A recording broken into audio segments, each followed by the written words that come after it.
Welcome! In this video, I will try to explain the humanistic concept of human nature, which plays an important role in psychology, economics, and management.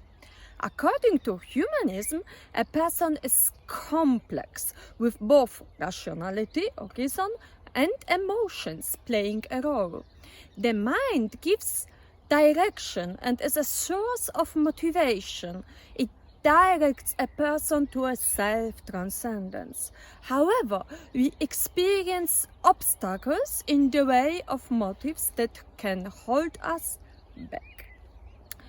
Which motivation wins? To explain this, we introduce the concept of dual self. One part of ourself, the rational, ethical one, brings us to self-fulfillment and self-transcendence in the direction of altruism and solidarity, and another part holds us back. We find this in many religious inspirations. Christianity teaches about the role of sin, which draws us away from our goal, salvation. Buddhists refer to a good motivation, handa, bringing us to a good life, and a bad motivation, tanha, taking us away from it. From Plato, we know the idea of free souls explaining our essence. He depicts this using the metaphor of a carriage. The mind is symbolized by a coachman, and our various low bodily and high emotional and spiritual motives are symbolized by black and white horses, respectively. Another of Plato's metaphors, the pyramidal one, depicts our bodily soul in the stomach, the emotional in the heart, and the rational in the mind. This idea of Plato was adapted in psychotherapy proposed by Viktor Frankl, the Nazi survivor, the psychiatrist and psychologist, and author of Man's Search of Meaning. This idea is also found in the writings of Piaget. You know him already. Piaget considered that a person blocked in their development is driven by outside forces, heteronomously, and not their own mind, autonomously. And Kohlberg's work also show us that if we act only from egoistic and utilitarian motives, we won't proceed in our development. If we choose, we can always give up our lower and old self and choose a new, better one. We find this idea in the Christian Bible and the words of St. Paul referring to putting off the old man and putting on the new one.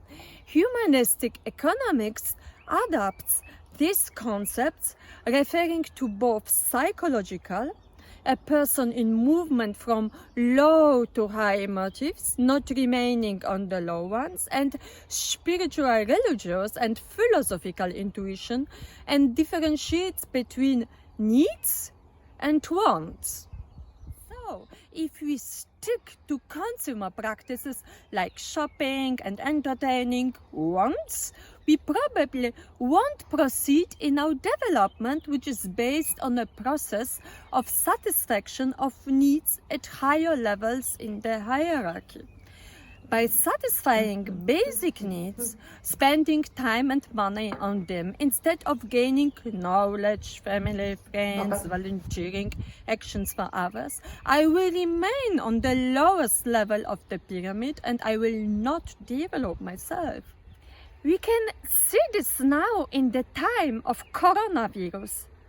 Was it helpful for us as a society to produce so many useless things and ruining the environment by reducing our spending on collective needs, like the public health system, the environment, and public space? This topic is my current research area and led to my writing several papers. To summarize, the humanistic concept of human nature is of person in the process of change, ascending the ladder of needs which are less focused on our own egoistical wants and more on higher needs and on others, enabling us to grow towards self-transcendence. Remaining on the same rank of the ladder means illness.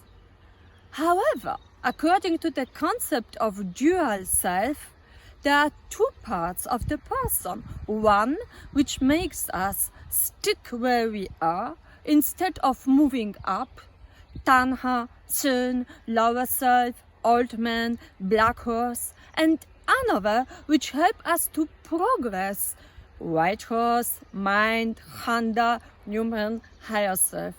This reflection can be transferred to the community level, where we ask ourselves in which direction must our society now move.